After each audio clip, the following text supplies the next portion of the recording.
the lowest level of state bank, people have the same motivation, they're clear, they know what to do. If you read the case, you will find out. And the case has been written by somebody in IBM, not by me. Okay. And second thing is, when you left, I'm sure there were, sir, what were the most important things you felt needs to be changed? We had 0 PhDs and very few foreign master's degree holders. So, as we speak today, we have 10 PhDs from the first-rate universities in the world, and we have 32 master's degree holders from the foreign degrees. The quarterly and the annual reports to the State Bank are now accepted on their face value by everyone in the world, whether they are fund managers, whether they are analysts, whether they are multilateral banks. They don't come and scrutinize what the State Bank is doing. They go to the Ministry of Finance and they challenge everything they're doing, but not the State Bank. So the capacity of the State Bank to take a very professional, objective view and take remedial actions is something which I'm very proud of, which still exists. And the governor resigned precisely because he was being pressurized to yield to some of the things which are now part of the culture of the State Bank. So, one question about that change, you had that authority, but sometime in most of the government organizations we have to face that usually, but in fact most of the time the top management is not committed to bring that change. So if you are in some middle level management position, so what can you do within your limitations to bring in the change, to eliminate the negativity that is prevailing in the organization? You do your job to the best of your ability within the constraints you are giving.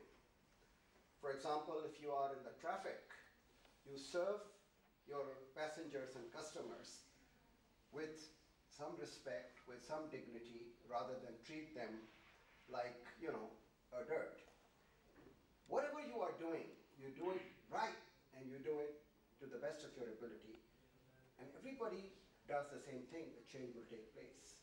But if you are waiting for a messiah to come and make the changes, then we are mistaken. So we are not waiting for the messiah. But you do your job, that's what I'm trying to say. If a maintenance manager is doing his job and seeing that the flight which is going to Islamabad, the plane is completely in proper shape, then the reputation of PIA will actually be exalted.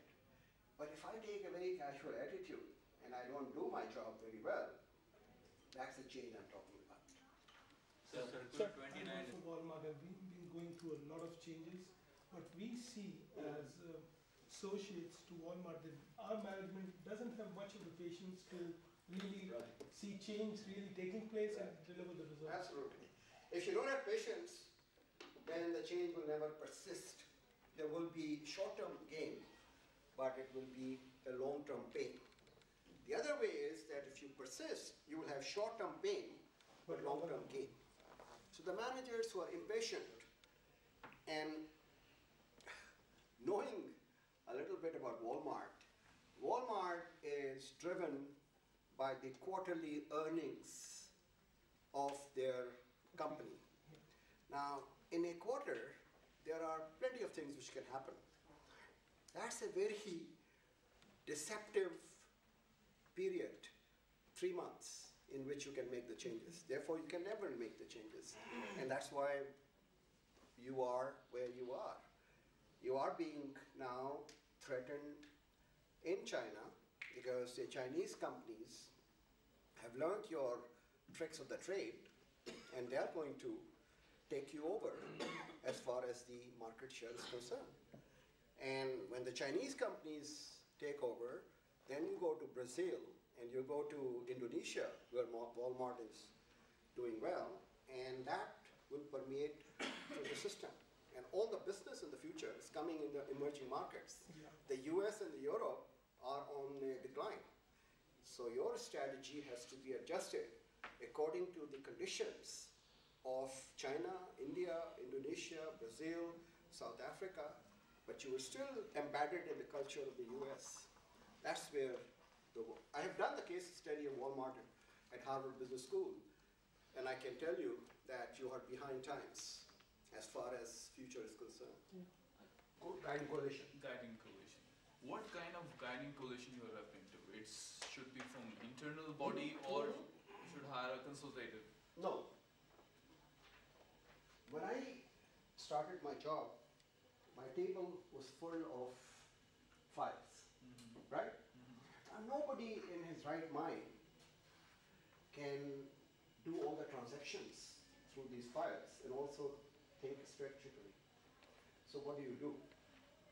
You delegate powers. You have corporate management team which takes all the decisions on a Monday morning and everybody goes and implements them. Now that's the start of your guiding coalition. And the corporate management team has their own management teams of the departments they have. And the departmental management teams have their own meetings. So what you're doing at the top is permeating down to the bottom. And that is the guiding coalition. And you are bringing in the concerns of the people at the departmental level, which is the smallest unit, through this mechanism to the top. And saying, okay, this is a problem in exchange department. This is a problem in accounts department. This is what we are doing wrong in our research department. So you then try to take corrective actions. And these people then becomes your coalition. But if you don't listen to what is coming in from the bottom up, and you think that you know all these solutions to the problems, and your way or the highway, then there will be no guiding coalition. Right. So humility is the most important attribute for the top leader, to listen to what is coming in from the organization and try to act. I just want to add up a little of the things. Actually, I visited some of the countries, like mentioned India. I was in October, I was in India. I'm now planning to go there again. Actually, my idea is we normally try to create something really big.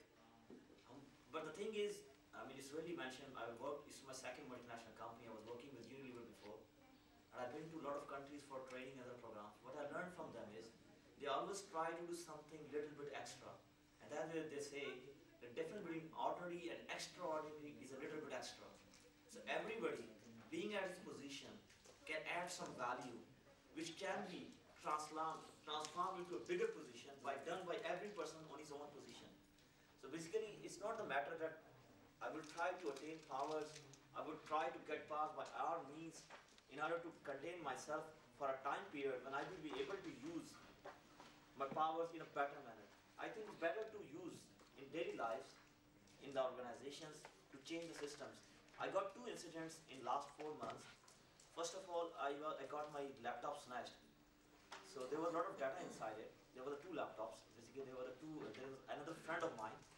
He was an architect, and there was a laptop also inside. So we went to the police for the laptop snatching. We didn't got that. I contacted one of my friends in Uni Plaza that this is my idea. This laptop is going to come to Uni Plaza at time. There's no way out.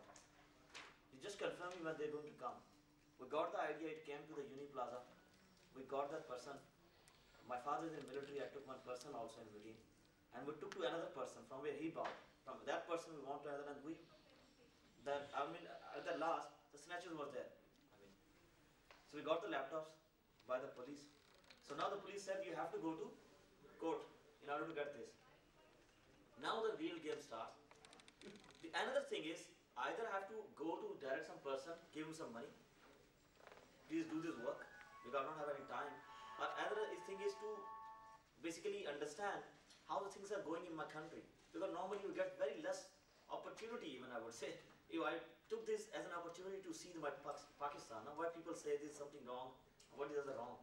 I went first day for the affidavit, then I went for another day. He called me another day for the photocopies, another day for this. I said, no problem. I'm a free guy, there's no issue. He called me every day, I will come every day. I went for 10 days, and the 11th day I was nearby the judge. So he asked me who are, what's the problem? I said, I'm the basically person who got this snatch, now it's back, and I need my laptop back. He said, what you do?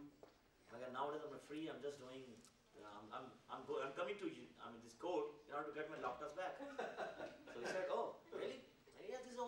job. It's a very big job. So he asked me, you can meet me after this also, and please give his laptop. Huh? तो बाद में उस शख्स ने मुझे बुलाया और he asked me कि क्या तुम देखते हो, क्या सिस्टम में देखते हो. असल में हम हर शख्स को देख रहे होते हैं कि कोई सिस्टम को ठीक नहीं करना चाह रहा होता. बाज का एट द टॉप इतना सिचुएशन भी क्लियर नहीं होती जितने वो चाह रहे होते हैं, और बाज का तो उनके कंट्रोल में भी नहीं होती.